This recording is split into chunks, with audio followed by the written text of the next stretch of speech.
ఆకాశంలో సగం అంటూ ఉంటారు ఆడపిల్లలు, కానీ అలాంటి పరిస్థితులు నిజంగా ఉన్నాయంటారు రాజేష్? ఉన్నాయి అని చెప్పలేరు. ఎందుకనంటే ఈ వార్త చూస్తే ఇప్పుడు నువ్వు దాని మీద అభిప్రాయం మార్చుకుంటావు. బేటీ బచావో బేటీ పడావో అంటున్నాం, అంతేకాదు ఆడపిల్లల చదువుకు ఇంపార్టెన్స్ ఇస్తున్నామని ప్రభుత్వాలు గొప్పలు చెప్పుకుంటూ ఉన్నాయి. కానీ వాస్తవ పరిస్థితి చూస్తే వేరుగా ఉంది. స్కూలుకు వెళ్లే బాలికలకు కనీసం టాయిలెట్ సదుపాయం కూడా కల్పించలేని స్థితి ఉంది. ఈ అంశంపై బిగ్ టీవీ ఫోకస్ చేస్తోంది. అధికార యంత్రాంగంలో కదలిక తీసుకొచ్చింది.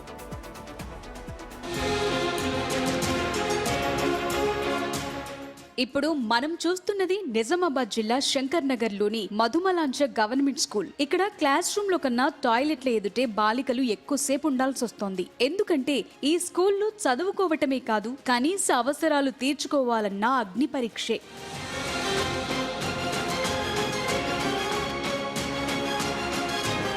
స్కూల్లో మొత్తం 270 మంది విద్యార్థులుండగా 60% పైగా ఆడపిల్లలే ఉన్నారు. నిబంధనల ప్రకారం ప్రతి 20 మంది విద్యార్థినులకు ఒక టాయిలెట్ ఉండాలి. కానీ 10 ఏళ్లుగా టాయిలెట్ లేకపోవడంతో బాలికలు నరక యాతన అనుభవిస్తున్నారు. చెప్పాలంటే కాలకృత్యాల కోసం మున్సిపల్ టాయిలెట్స్ ను ఉపయోగించుకుంటున్నారు. My name is Akshay. I am studying in 9th class from GMM HS High School, Bodhan. నేను 10 years నుంచి ఈ స్కూల్లో చదువుతున్నాను.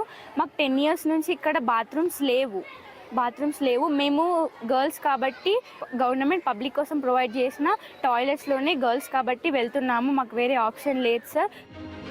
ఇక్కడ అబ్బాయిల పరిస్థితి కూడా దారుణంగా ఉంది. టాయిలెట్స్ కోసం స్కూల్ కాంపౌండ్ దాటి బయటకు వెళ్తున్నారు. మౌలిక సదుపాయాలు లేకపోవడంతో చదువుపై శ్రద్ధ పెట్టలేకపోతున్నామని, క్లాసులు కూడా మిస్ అవుతున్నామని బాధపడుతున్నారు. తమ పిల్లలు పడుతున్న ఇబ్బందులను చూసిన తల్లిదండ్రులు పై అధికారులకు ఫిర్యాదు చేశారు. అయినా ఎలాంటి స్పందన లేదు. 10 ఏళ్లుగా ఇదే దుస్థితి కొనసాగుతున్నా ఏ ఒక్కరూ సమస్యను పట్టించుకున్న పాపాన పోలేదు. అధికారుల నిర్లక్ష్యంపై విసిగిపోయిన విద్యార్థులు చివరకు బిగ్ టీవీని ఆశ్రయించారు.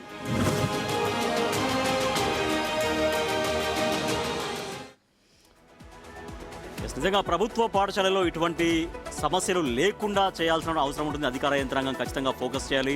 బిగ్ టీవీ ఒకవేళ మీరు కూడా అంటే మీ చుట్టుపక్కల కూడా ఇలాంటి సమస్యలు కనుక ఉంటే ఖచ్చితంగా బిగ్ టీవీ దృష్టికి తీసుకురండి. వాటిని ఫోకస్ చేద్దాం. వాటి సొల్యూషన్ కోసం పరిష్కారం దిశగా మనం అందరం కూడా అడుగులు వేద్దాం. ఇక ఇప్పుడు ఇందాక స్కూల్లో విద్యార్థుల సమస్య గురించి చూసాం. ఇప్పుడు నెక్స్ట్